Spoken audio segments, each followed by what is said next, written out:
ఈరోజు నేను ఇచ్చే ఈ ప్రజెంటేషన్ మీ ద్వారా రాష్ట్ర ప్రజలకు తెలియజేసే ఆర్థిక పరిస్థితి. ఇది ఒక హిస్టారికల్ ప్రజెంటేషన్. ఒక బాధ్యత తీసుకొని పనిచేసే ప్రభుత్వం యొక్క ప్రజెంటేషన్.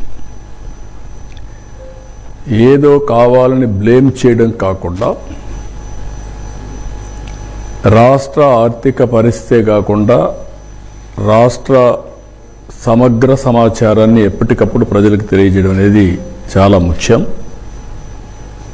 ప్రజలు దీంట్లో భాగస్వాములు కావాల్సిన అవసరం ఉంది. ప్రతి ఒక్క కుటుంబం, ప్రతి ఒక్క వ్యక్తి కూడా ఆలోచించాల్సిన అవసరం ఉంది. ఎప్పుడైతే సమర్థవంతంగా ప్రభుత్వాలు పనిచేసి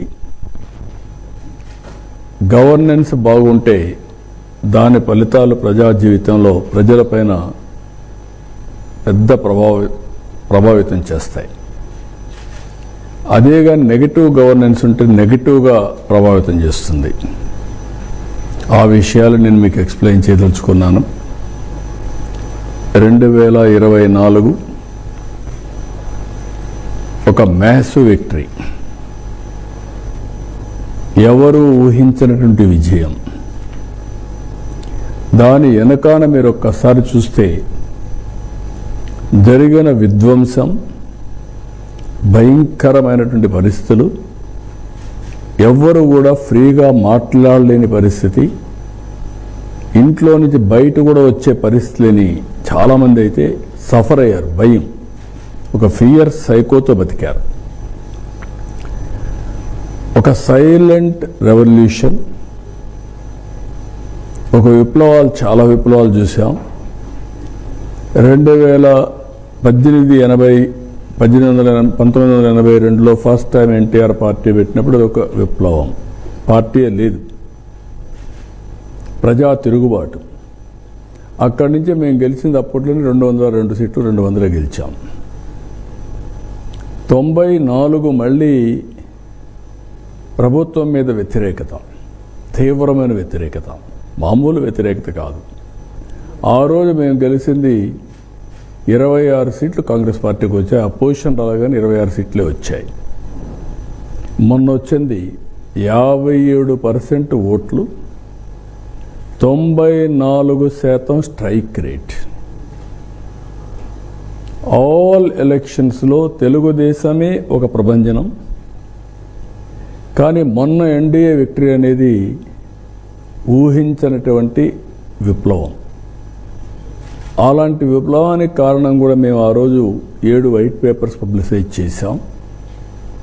ఈరోజు ఆ తర్వాత ఎప్పటికప్పుడు ప్రోగ్రెస్ రిపోర్ట్లు ప్రకటించాలి, ఒక బాధ్యత తీసుకోవాలి, ప్రజలకు ఎప్పటికప్పుడు తెలియజేయాలనే ఉద్దేశంతో ఈరోజు ఈ కార్యక్రమానికి శ్రీకారం చుట్టాం.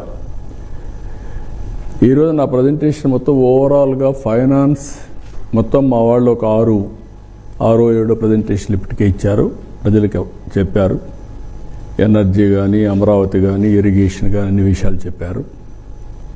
ఇది కాంప్రహెన్సివ్గా అన్నీ కలిపి ఫైనాన్షియల్గా ఏ విధంగా స్ట్రీమ్లైన్ చేశాం, వే ఫార్వర్డ్ ఏంటి, ఈ రాష్ట్ర భవిష్యత్ ఏంటి అనే విషయాలు ఎక్కువగా నేను డీల్ చేస్తున్నాను. నిన్నే మీరు చూశారు, ఒక ప్రభుత్వం పనిచేస్తే ప్రజలు ఎంత భాగస్వాములు అవుతారు, ఏ విధంగా సపోర్ట్ చేస్తారు. దానికి భోగాపురం ఎయిర్పోర్ట్ ఇనాగరేషన్ ఒక బెస్ట్ ఎగ్జాంపుల్. ఉత్తరాంధ్ర కథలు వచ్చారు. అది ఒక ప్రాజెక్ట్ కాదు, అది వాళ్ళ కలలకు రెక్కలు, నాంది, కేంద్రం. ఎవరి ఫ్యూచర్నైనా సరే అనుసంధానం చేసుకోవడానికి అన్ని పనులు చేసి అది ఒక ఇంటర్నేషనల్ గేట్వేగా తయారు చేశాం. ఇరిగేషన్, ఎంప్లాయ్మెంట్, ఏఐ, స్టీల్ ఒకటి కాదు, అన్నీ కూడా కల్మినేషన్. అది ఆ యాంగిల్లో ప్రతి ఒక్కటి మీరు చూడాల్సిన అవసరం ఉంది.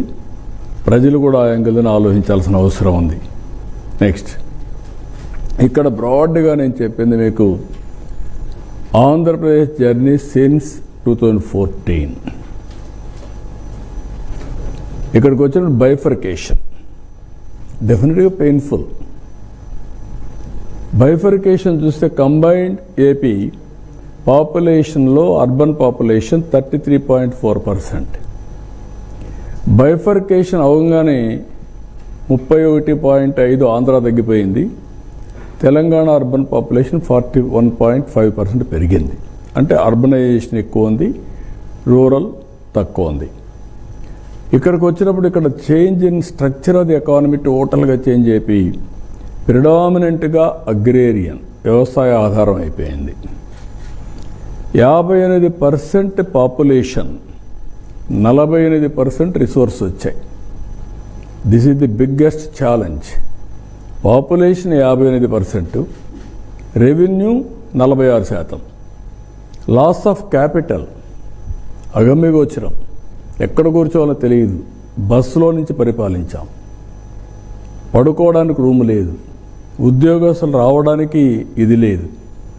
అప్పుడు అక్కడి నుంచి తెప్పించినప్పుడు ఇక్కడ చూస్తే శనివారం ఆదివారం 1 డే ఎక్కువ హాలిడే ఇచ్చారు, 5 days ఏ వీక్ తీసుకొచ్చారు. స్పెషల్ ట్రైన్స్ వేయించాం. మళ్ళీ అక్కడ ఫ్యామిలీస్ ఉంటారు కాబట్టి పోవాలి కాబట్టి ఉన్న పడంగా హ్యూమన్ యాంగిల్ అలాంటిదంతా ప్రయాణం స్టార్ట్ చేశాం. Disproportionate allocation of assets. నేను ఇప్పుడు కూడా గొడవలు పెట్టుకుంటే వచ్చేది ఏముండదు, కష్టపడితే దానికంటే 10 రెట్లు ఎక్కువ సంపాదించుకుంటాం.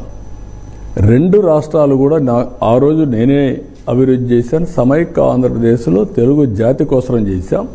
తెలంగాణకి వెళ్ళింది. నేను ఎప్పుడో ఒకటి చెప్తాను, నాకు రిగ్రెట్స్ లేదు. అక్కడ తెలుగువాడు అనుభవిస్తున్నారు ఆ ఆస్తులన్నీ. కానీ ఇక్కడికి వచ్చినప్పుడు ఆ లాస్ జరిగింది. ఇక్కడికి వచ్చినప్పుడు గుర్తుపెట్టుకోవాల్సింది డెస్ట్రక్షన్. ఇది పెయిన్ఫుల్ అయితే ఇది విధ్వంసం.